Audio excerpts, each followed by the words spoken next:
Welcome!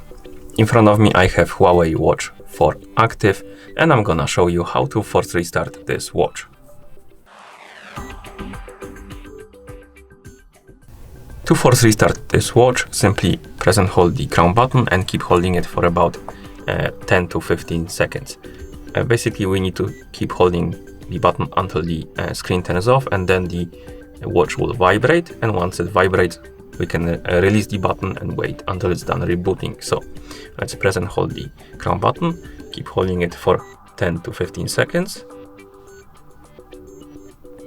The screen will turn off, keep holding it even longer, and then the watch will vibrate.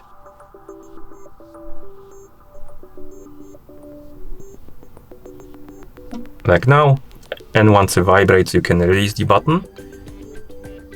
And after a second or two you should see the Huawei logo on the screen, and after you do, you can wait until the watch is done rebooting. As you can see, we're back in the system, and that's how you force restart this watch. Thank you for watching. If you found this video helpful, please consider subscribing to our channel and leaving the like on the video.